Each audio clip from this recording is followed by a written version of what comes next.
This is the first of my videos in association with ephotozine.com. I'm hoping it won't be the last, and it's my take on the 60mm f2.8 Olympus macro lens. I bought it to replace a Sigma 105mm f2.8 macro lens, which I bought originally for my DSLR. The Sigma with MFT adapter was manual focus and manual exposure and a bit bulky and a bit too long on MFT bodies at an equivalent 210mm, a 4x telephoto. Then along came the first proper macro for MFT, the Panasonic Leica 45mm f2.8. Fabulous performance but very expensive. I would have bought one except that I already had a 45mm lens, the Olympus 45mm 1.8. But I also find the 45mm focal length, 90mm in full frame, a bit too short for macro in general. Fine for small inanimate subjects, but even insects are spooked by a lump of glass pointing up their sparacle from a few millimetres away. Then along came the 60mm Olympus. The Sigma was a big lump and was awkward to use, especially with a flash mounted on the front. I hung on for a while but eventually succumbed to lens fever once again. The Olympus promised an easier macro experience and hasn't let me down. It's another one of Olympus's dog's long, thin, ugly lenses, and it doesn't come with a lens hood or bag, which it should at its price, around £360, €500 or $500. Olympus charge you over £50 for a hood, but identical aftermarket ones are available for a quarter of that. Shameful. Anyway, pick it up, and it is obviously a quality item.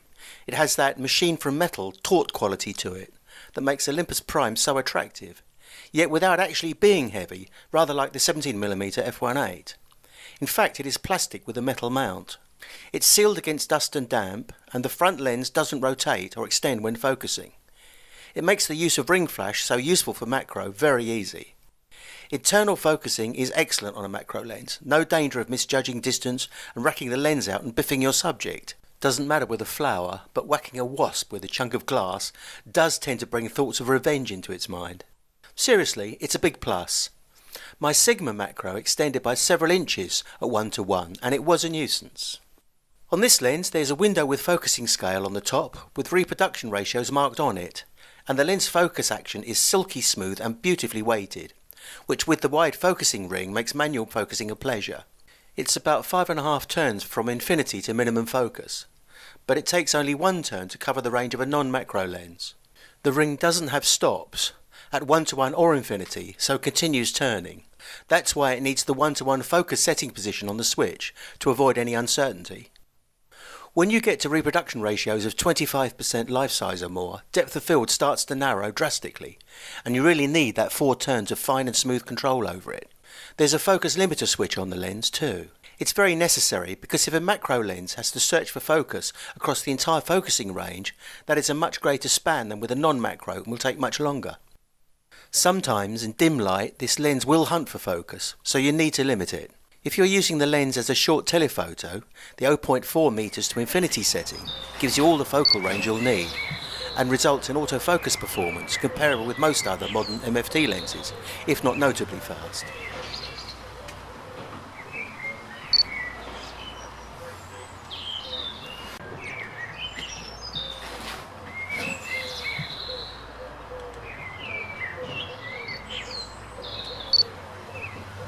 Being Olympus, it isn't stabilised on Panasonic bodies except for the GX7, and even then not for video. With Olympus bodies you have the in-body stabilisation of course. So to performance. A macro lens is not just a lens with an extended close focus range. That's what you get when you buy a so-called macro zoom. Macro really means a lens capable of 1:1 at least reproduction.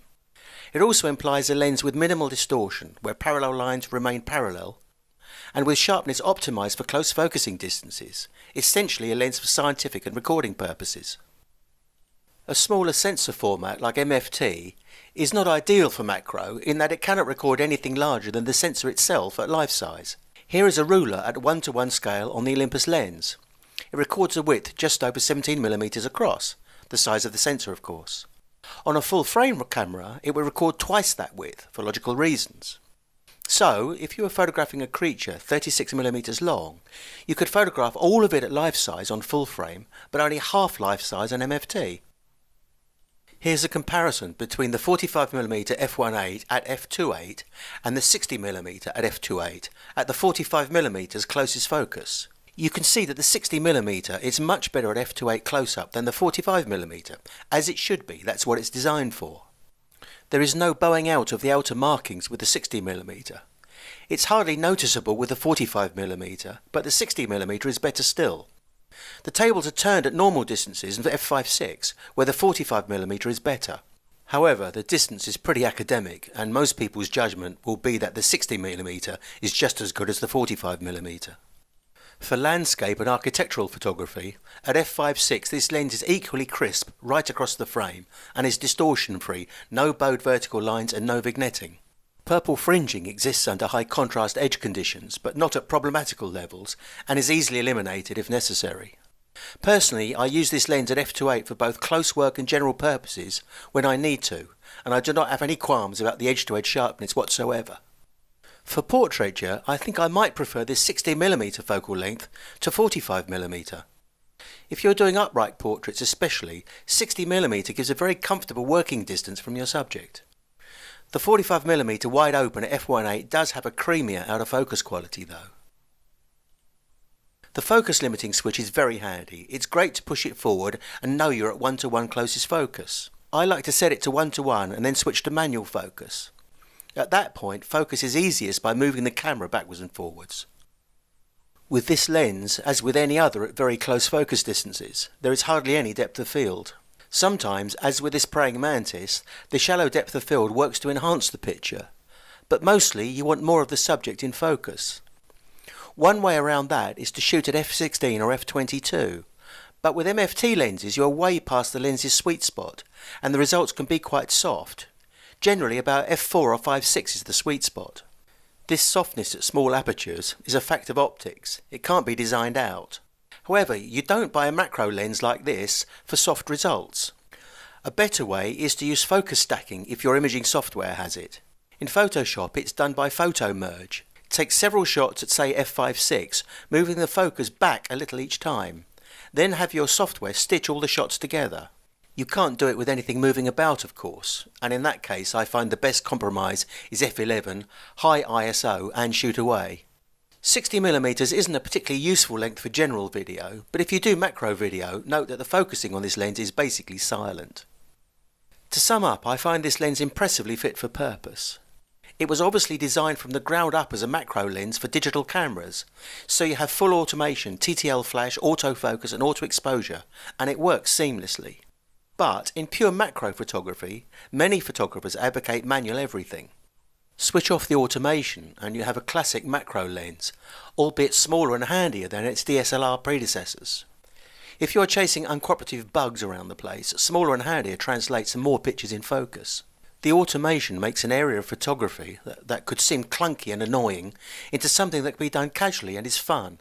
And it stimulates the imagination because big or small, if you can see it, you know you can photograph it. I like to photograph flowers at wide apertures and ultra close-up.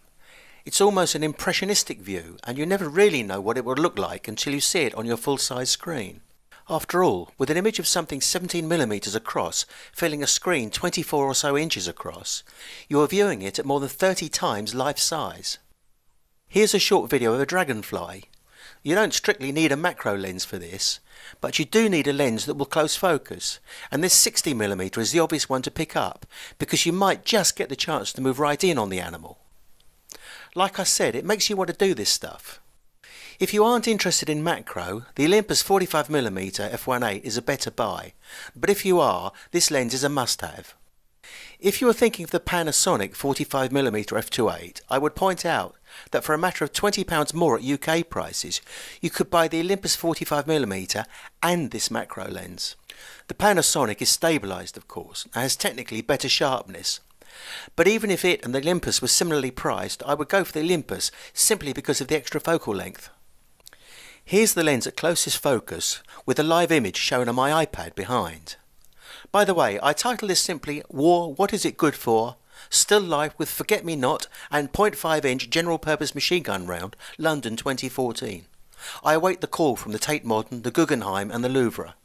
Seriously, Olympus put a lot of thought into the design of this lens, and it has paid off. It makes macro photography intuitive and enjoyable and produces superb image quality, both for its intended use and general purpose short tele work. I should add that if you want a lens only for serious tripod mounted technical work, you should consider a legacy film macro lens adapted to MFT, since its manual only mode won't be a disadvantage and you'll save a lot of money. I'll finish with a quick tip.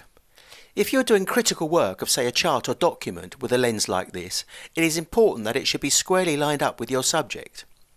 I find the easiest way is to put a mirror in place of the subject and adjust the camera position until the reflection of your lens is centered on screen. You are now square on.